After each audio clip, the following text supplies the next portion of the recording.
Hey guys, TrueGreen7 here, and over the last year, I've released 2 videos talking about various misconceptions that Pokemon fans have fallen for over the last 20 years. I've explained how Zigzagoon isn't actually a raccoon and that Pineco isn't a pinecone, but in this video, I'm going to be talking less about specific misconceptions that fans have, and rather the misconceptions that people in general have about the franchise as a whole. Like, even though Pokemon Go is extremely popular, some people think that nobody plays Pokemon anymore. Well, I still play plenty of Pokemon, and I know a lot about these misconceptions, so how about we get into tackling some of these? Sure thing, Birdkeeper Toby. For those who don't know who the hell this guy is, let's begin with misconception number 1.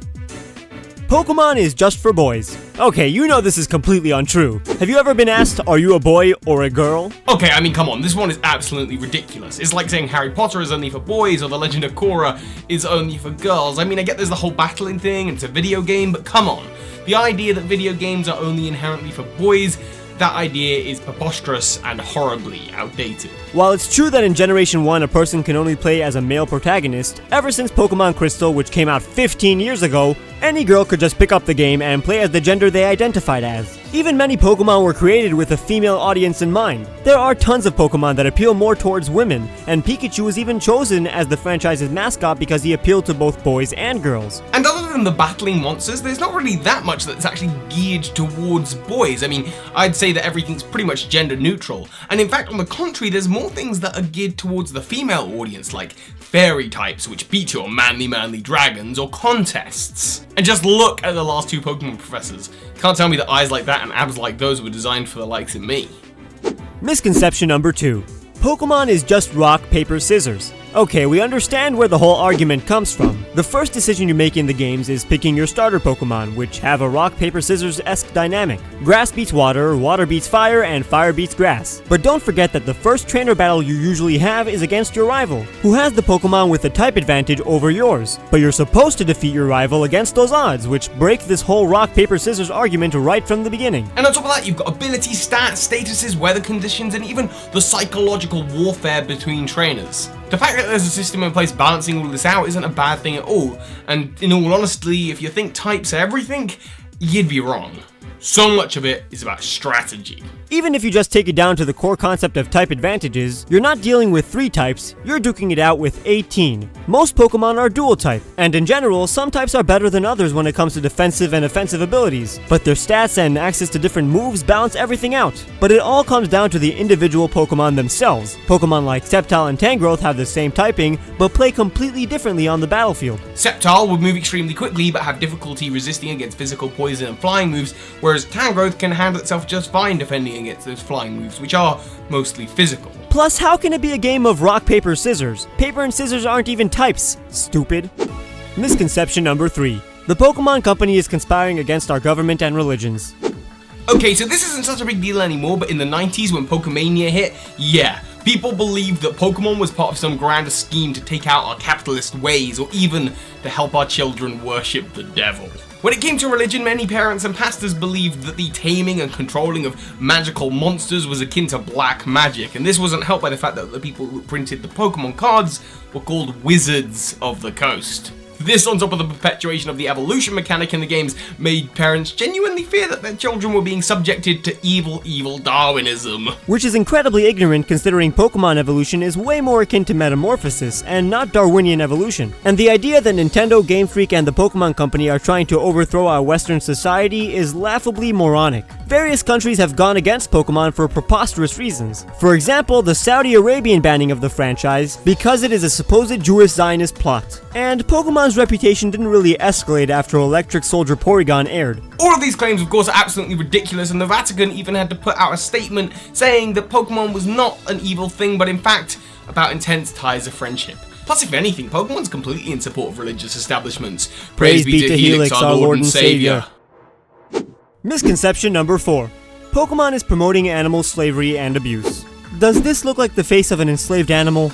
Get out of here! Shoo! You're ruining my argument. So I'm sure you've heard it thrown around by people who haven't even played the game or even watched a single episode of the show that Pokemon must just be about evil magical cockfighting. But take it from true Pokemon fans and even the creator himself. Pokemon was purposely made with mutual respect and friendship between Pokemon and trainer in mind. In the anime, Pokemon are treated as best friends, and even in the games, you can play and have fun with your Pokemon outside of battling. Plus, on top of that, and I did a whole video on this, there are loads of in-canon references to suggest that Pokemon want to be trained by people.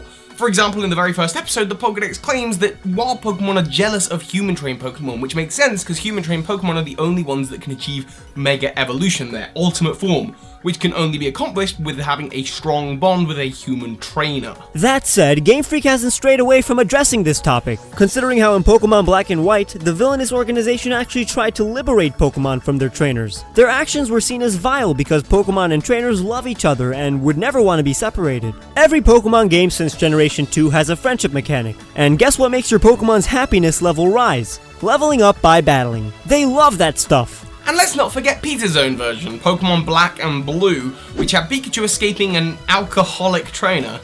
Yeah, I remember that being in the original games. Misconception number 5. There are too many Pokemon, and therefore it's impossible to play any Pokemon games. Okay, now this is just an absurd one. There are so many Pokemon, so why bother playing a game that has you try and catch them all? My main objection to this is that there are loads of things that qualify as completing the game. You don't have to catch all the Pokemon to enjoy the game. In fact, the tagline's not even on the box anymore. There are so many objectives in Pokemon games, like collecting all gym badges, defeating the evil organization, becoming champion, and a plethora of other post-game content. So even many veteran Pokemon fans have never aspired to completing the Pokédex. It's also worth noting that Game Freak actively tries to combat this frustration of being bombarded with new Pokemon by slowly introducing them throughout the game. And even across every game, there's a theme as to which Pokemon can be found in certain areas, like normal and flying types in the first routes or rock and ground types in caves. So identifying the types of a Pokemon you've never seen before is usually quite easy. And also, when the games originally came out, there were 151 Pokemon and no one had any idea what they were. Part of the fun of the game is discovering new wild creatures to battle. Besides, if they didn't add any new Pokemon over the last 20 years, then people would just be complaining for the exact opposite reason, so really there's no winning. Plus, they recently introduced Train On as the new tagline, which perfectly sums up the fact that you can just catch the Pokemon that appeal to you. And if catching all the Pokemon is appealing to you, then go for it. Have fun. If you want to exclusively train Trimegos, then do it. I don't care. Misconception number 6. It's stupid that Game Freak releases 2 versions of Pokemon games. Oh dear, this one is kind of a silly thing because people seem to think that you have to buy both versions and that it's a money grab. Well, guess what? If you don't want to buy both versions, you don't have to.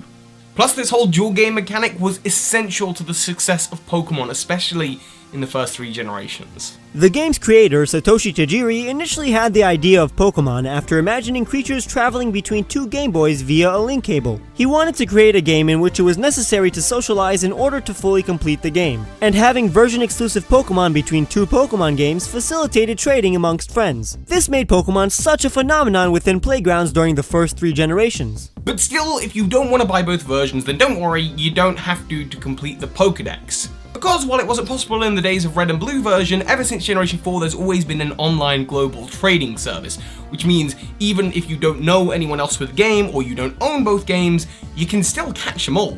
And it's pretty silly to complain about the Pokemon Company getting rich off of this dual version idea. Wouldn't you want your favorite franchise to be doing well financially? I know I would. How about you, Birdkeeper Toby? Agreed. What about you, Lord Helix? I most definitely agree, my child. Misconception number 7. The Pokemon games haven't changed since their inception.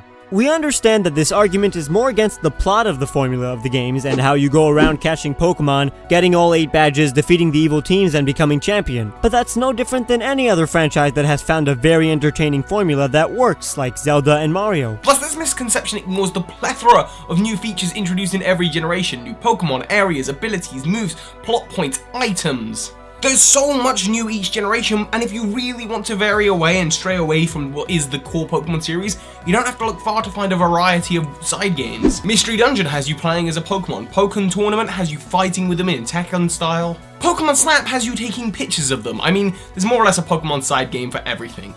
One of the side games is even about the trading card game that is based off of the real life trading card game, which is based off of the original video game. Huh?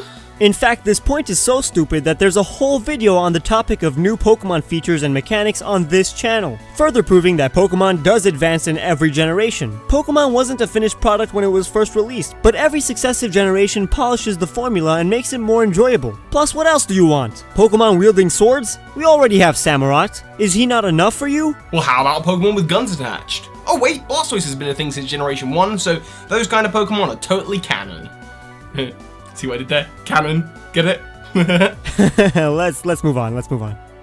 Misconception number 8. Pokemon designs are getting worse. You've heard it a billion times before. Pokemon is going downhill with designs like Vanillish and Garbodor, but Gen 1 Pokemon like Muk and Voltorb are considered incredibly unoriginal and ridiculous as well. Pokemon has always had designs that seem simple or too outrageous, but that's just part of the fun. And you can even justify the existence of Pokemon like Vanillite and Garbodor by looking at the urban environment that they can be found in. It's actually well thought out and reflects real-world natural selection. Pidove is a great example of this because it's designed to look more like your regular city pigeon as opposed to other regional birds. A big part of this misconception is that Pokemon designs aren't just getting worse, they're getting unoriginal. We've already seen a bird Pokemon, so why do it again?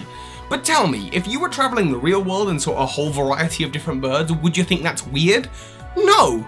It's part of what makes the Pokemon world feel so real. And the franchise has always had inanimate object-based Pokemon, and some of them are fan favorites like Chandelure, which even makes sense because it's a possessed candelabra. But what it all comes down to is the fact that most Pokemon designs are subjective. Every Pocket Monster created by Game Freak is literally a piece of art, and we all look at art differently, and we all want something different in a Pokemon. For example, I love Pokemon with design choices that reflect their real-world counterparts, like how Mega Sceptile's tail pops off during battle. But someone who doesn't care about this aspect can completely hate my favorite Pokemon. Lots of people complain that the new Pokemon are over-designed with too many bits and bobs attached, but one of my favorite Pokemon is a Generation 6 Pokemon, Tyrantum, which, between its beard and its armored plates, has all the bells and whistles. And that's the beauty of there being so many different and diverse Pokemon. There's something for everyone. We all have our opinions.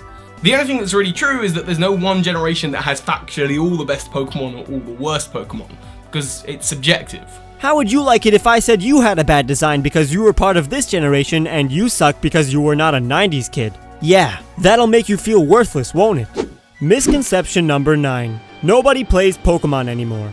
Okay, this could simply be disproven by just making you go outside to see all the people playing Pokemon Go this very second. It's a record-breaking app that shows Pokemon is still appealing to this very day. But even Pokemon X and Y is the best-selling Nintendo 3DS game, and every first main series Pokemon game since Generation 1 has been in the top 6 best-selling games in their respective console, most of which were number 1. Also, just look around you. It's the 20th anniversary now, and you can't go far without finding the card games or the figurines or, of course, the video games in shops. Plus, competitive players at an all-time high, offering bigger cash prizes, there's more attendees, and there's more community Pokemon things rising up. As well as Pokemon Worlds, you've got Pokemon Symphonics, so it's true that even 20 years later, there is a breathing, living Pokemon fan base around. And with the anime on its 20th season, it's pretty safe to say that not only do people still play Pokemon, they also still watch it. The anime has even been given a higher budget over the last years because of its success, so the animation quality has hit its peak. There are just too many things to prove that this misconception is false because it's just so evident.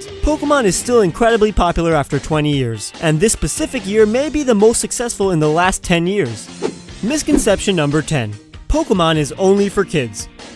Okay, so this misconception is less true now than it has ever been before. And while yes, certainly the TV show and the card game is maybe a little bit more geared towards children, let's face it, the more expensive competitive part of the card game, as well as IVs and EVs and breeding and battle mechanics to do with the actual video game itself, and of course the massive cash prizes, which I mentioned in the last point, means that your average Pokemon fan now tends to be a little bit older. Plus, the reason I said that it's less true now than ever before is because now that original Pokemon fan base from 20 years ago, they've grown up and they're producing more mature and amazing content, like the Pokemon Symphonics, for example. Pokemon and Game Freak are fully aware that they are catering to two audiences now. Of course, there are the kids, but there are definitely the grown-ups. We could have really just used Pokemon Go as our sole argument, considering how most of the people who created the phenomenon are adults. But ever since Generation 1, Pokemon has always had mature themes, and the Pokemon themselves have always been inspired by real-world myths, legends, and animals that only mature-minded individuals would truly appreciate. Like Krogunk, who is based on the poison dart frog, This Pokemon stabs its opponents and injects them with poison. That's both mature and an interesting parallel to its real-world counterpart. Now, if you want to hear about these real-world animals that are basically Pokemon that you can encounter in real life, please click on the top right video to head on over to Toby's channel to see our collaboration on the top 10 Pokemon in real life. And if you came from his channel, then click the bottom video to see my top 10 rejected Pokemon features. Don't forget to like our video if you enjoyed and subscribe if you haven't. And if you want to see me and Toby fight on Twitter, follow us on social media. I'll see you guys very soon.